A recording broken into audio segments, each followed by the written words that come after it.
साथियों, कैसे हैं आप सब। उम्मीद करती हूँ आप सब खैरियत से होंगे और मुझे लग रहा है कि आज का दिन आप लोगों ने बहुत इंजॉय किया होगा, बहुत सारी मस्ती की होगी। लेकिन मस्ती के साथ साथ थोड़ा अपना ख्याल भी रखना है, थोड़ी पढ़ाई भी करनी है।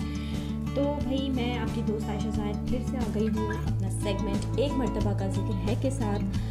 और जो है वो आज की कहानी भी बहुत मज़े की होने वाली है। आज की कहानी थोड़ी सी फ़नी भी है और थोड़ी सी सीरियस भी है। कहानी सुनकर आपको बहुत मज़ा आने वाला है और कहानी का सबक भी बहुत अच्छा है। तो शुरू करते हैं आज की कहानी। आज की कहानी का नाम है मतलबी दोस्त। जी हाँ, सेल्फिश फ्रेंड। बहुत कॉमन हुआ है ये कि भाई ये बहुत मतलबी दोस्त है ना। तो ये कहानी थोड़ी सी फ़नी भी है, कहानी को गौर से सुनिएगा। एक मर्तबा का जिक्र है कि दो दोस्त होते हैं, कामरान और अली। ये दो दोस्त जो हैं वो बचपन के बहुत पुराने दोस्त होते हैं और एक साथ जो है वो मतलब पड़ोसी होते हैं और इस तरह की दोस्ती शुरू होती है। ये दोनों साथ स्कूल जाते हैं, स्कूल से वापस घर आते हैं, इनका ट्यूशन भी सेम होता है, शाम को खेलने भी साथ जाते हैं। और ये दोनों जो हैं वो 3rd क्लास यानी 3 क्लास के स्टूडेंट्स हैं और बहुत अच्छी इनकी दोस्ती होती है। लेकिन वो कहते हैं ना, दोस्ती जितनी भी गहरी हो, अगर बीच में मतलब होता है ना तो वो दोस्ती दोस्ती नहीं रहती। बिल्कुल ऐसा ही इस केस में भी है। होता कुछ यूँ है कि ये दोनों दोस्त वीकेंड का प्लान बनाते हैं कि भाई हर बार की तरह हर वीकेंड हमारा ऐसे ही चला जाता है, खेलते तो हम रोज़ ही हैं, क्यों ना इस बार कुछ एडवेंचर किया जाए। तो अली कहता है कि हाँ यार, वाकई में हमारे वीकेंड्स तो ऐसे ही घर पे या बाहर क्रिकेट इसमें चले जाते हैं, लेकिन कुछ एडवेंचर होना चाहिए। तो ये सोचते हुए कामरान और अली एक प्लान बनाते हैं कि हमारे शहर से करीब ही एक जंगल है, क्यों ना वहाँ जाया जाए। तो उसके लिए वो घर में जो है वो परमिशन नहीं लेते। पहली बात तो ये, वो घर में बताते हैं कि भाई हम जो है वो अपने दोस्तों के साथ क्रिकेट खेलने जाए, जैसे हर वीकेंड पे जाते हैं। तो वो ये घर में बताकर वहाँ से निकलते हैं वीकेंड पर और जंगल की तरफ चल पड़ते हैं। अब दो अकेले बच्चे जंगल जा रहे हैं, एक तो बहुत रिस्की काम कर रहे हैं, दूसरा घर पे भी नहीं बताया हुआ।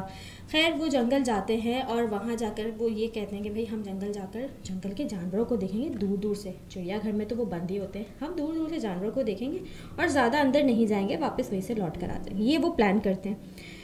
भाई इन्होंने प्लान कर लिया और ये जंगल पहुँच गए। जंगल पहुँचने के बाद जो है वो पहले तो जंगल को देखते हैं, इतने बड़े बड़े दरख्त, झाड़ियाँ, मतलब हर जगह सब्ज़ा ही सब्ज़ा उनको नज़र आता है, यानी ग्रीनरी नज़र आ रही होती है। और हर तरफ से जानवरों की आवाज़, कहीं परिंदे चहचहा रहे हैं, कहीं कोई जानवर बोल रहा है, कहीं कोई जानवर दहाड़ रहा है। अब उनको हल्का हल्का सा ना डर भी लगता है कि वो दो अकेले आ तो गए हैं, लेकिन कोई ख़तरनाक जानवर उन पर हमला ना कर दे। वो चलते रहते हैं चलते हैं। कामरान से कहता है अली से कि चलो हम देखते हैं आगे, ज़्यादा दूर नहीं जाएंगे, हम यहीं से वापस चक्कर लगा कर आ जाएंगे। अली थोड़ा डर रहा होता है, लेकिन खैर कामरान के साथ वो अंदर तक चला जाता है।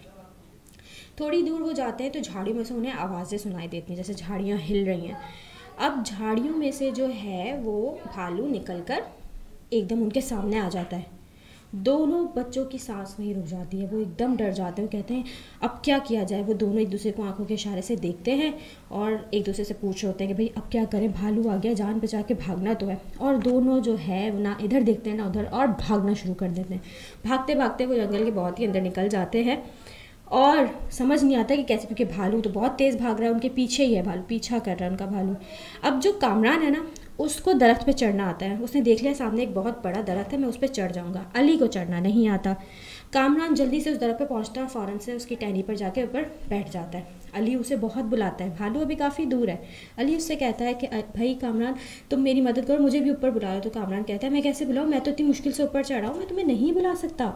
अली उससे बोलता रहता है। जब वो देखता है कि भालू करीब आ रहा है और कामरान उसकी हेल्प नहीं कर रहा, तो वो जो है ज़मीन पर लेट जाता है अपनी सांस रोक के, आंखें बंद करके।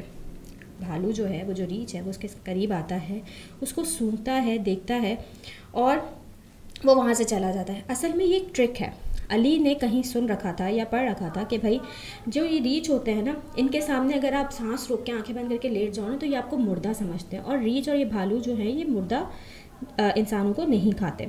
तो उस रीछ ने भी यही समझा कि अली जो है वो मर चुका है डर की वजह से, तो वो उसको वहीं छोड़कर चला जाता है। लेकिन कामरान ऊपर से देखता है कि भालू जो है, अब कामरान को ये ट्रिक नहीं पता, वो ये समझ रहा है कि भालू जो है अली को कुछ कह रहा है, उससे कुछ कहने की कोशिश कर रहा है, इसलिए वो उसके पास आया है।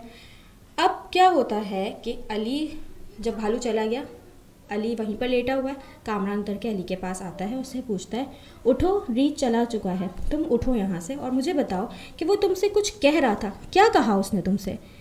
तो अली एक तो उठता है, उससे गुस्सा होता है और उसको ऐसे मुंह चढ़ा के कहता है, यानी कि उससे मुंह बनाकर कहता है उससे कि वो मुझसे कह रहा था कि इस तरह के मतलबी दोस्तों से ना तुम दूर रहा करो, जो सिर्फ वक्त पड़ने पर सामने आते हैं, वक्त पड़ने पर जो है तुम्हारे साथ होते हैं, उसके अलावा जब तुम्हें ज़रूरत होती है तो वो जान छुड़ा के भाग जाते हैं, जैसे कि तुमने किया। कामरान जब ये सुनता है तो उसे शर्मिंदगी होती है कि वाकई में आज जो उसने हरकत की है वो वाकई में बहुत बुरी हरकत थी। एक दोस्त होने के नाते उसको अपने दोस्त की मदद करनी चाहिए थी, लेकिन उसने नहीं की। वो खुद अपनी जान बचाने के लिए दरख्त पे चढ़ गया, जबकि भालू बहुत दूर था। अली को वो अपने साथ ऊपर ले जा सकता था। अली उससे हेल्प मांग रहा था, लेकिन उसने हेल्प नहीं की। खैर, कामरान ने उससे माफ़ी मांगी, लेकिन अली ने कहा मैं तुम्हें माफ़ तो कर दूंगा, लेकिन अब से हम दोनों दोस्त नहीं होंगे, क्योंकि दोस्त कभी मतलब ही नहीं होते।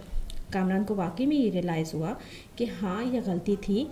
उसके बाद अली और कामरान जो है वो एक साथ खेलते भी, एक साथ पढ़ते भी, लेकिन वो दोस्ती नहीं रही जो इनकी उससे, उस हादसे से, उस वाक़े से पहले थी।